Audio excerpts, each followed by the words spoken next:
Welcome to today's Explainer. Today, we're diving into something deeply, deeply human, and that is the incredibly complex emotional landscape of broken trust. But look, we aren't just going to dwell in the dark. We are charting a totally uplifting journey today.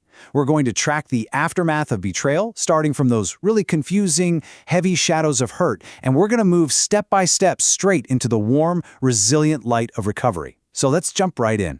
Somewhere between promises and silence, something beautiful slowly died. Man, that hits hard, doesn't it? When you trust someone with those parts of yourself that you literally never show the outside world, that vulnerability is so incredibly fragile. And our source material captures this exact devastating moment perfectly. You see, it wasn't a massive, loud explosion that destroyed the trust. It was just silence, the crushing weight of silence right where promises used to be. All right, Section 1. The weight of betrayal. When sunshine turns to rain. So betrayal forces this really stark duality on us. On the outside, there's the facade, right? You're smiling in front of everyone, keeping up appearances, pretending everything is completely fine. But internally, your soul is just burning in pain. You're walking around all day trying to figure out how the sunshine could suddenly turn to rain, all while totally masking the agony underneath. It's exhausting. And think about this metaphor the author uses to describe that lingering hurt, a shadow I couldn't lose. Because betrayal isn't just an event that happens and then it's over. No way. It walks right beside you, it follows you to the grocery store, into your daily routines, and it darkens those moments that used to be so bright. It becomes this constant, silent companion that you just can't shake off, no matter how fast you run. Moving into Section 2, Surviving the Silent Echoes, Fearing the Quiet. The nights became unbearably loud, even in a quiet room. Just think about that paradox for a second. When all the distractions of a day fade out and the outside world goes completely, totally silent, your internal world basically turns the volume all the way up to 10. The absence of external noise, it honestly just amplifies that deafening, echoing sound of heartbreak. It's always in that quiet room where the broken promises feel the absolute heaviest. So what does that loud silence actually look like in reality? Well, it's a heavy, heavy burden. We're talking sleepless nights, endless looping cycles of overthinking, and tears. And I really want to validate this for anyone watching right now. This phase is sheer endurance. Surviving the night when you're carrying this level of emotional weight is a completely draining task. You aren't just feeling sad, you are physiologically and mentally exhausted.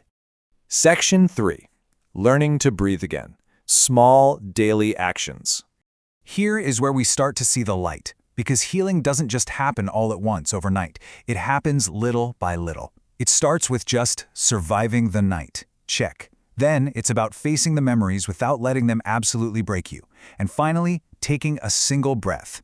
A wounded heart learns how to breathe again by focusing purely on the very next, immediate, tangible action. You absolutely do not have to have the whole big picture figured out. You just have to take that next single breath. But hey, we have to be realistic here. Scars still ache when memories speak. Healing is definitely not a perfectly straight line drawn on a graph. Actually, scratch that. It's more like a roller coaster. You can be doing all the right work, taking those deep breaths, and out of nowhere, an old memory speaks up, and that scar just aches all over again.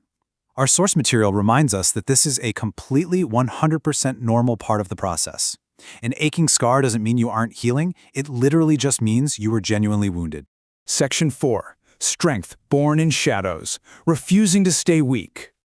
Strength is born in shadow. Okay, this is a massive shift in perspective right here. That shadow we talked about earlier, the one that represented inescapable pain, it has now become the very birthplace of your power. The darkness wasn't just a place where you suffered, it was an incubator. By surviving those unbelievably loud nights and the burning pain, you forged this incredible inner strength that simply could not have been built in the comfort of the sunshine. Section 5. Choosing peace over fear. The value of inner peace.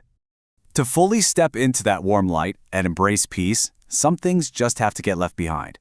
It requires highly conscious, empowering choices. You stop faking it just to keep up appearances. You stop chasing a love that continually disappears the second things get tough. And most importantly, you stop holding on to fear. It's a totally deliberate decision to take back the steering wheel of your life and stop feeding into patterns that don't serve you anymore. So what is inner peace, really? It isn't just sitting quietly in a room. It's an active realization. It's deciding, once and for all, that your own serenity is far, far more valuable than holding on to fear or chasing after a love that vanishes. Peace becomes your number one priority, and that right there is the ultimate light after the betrayal.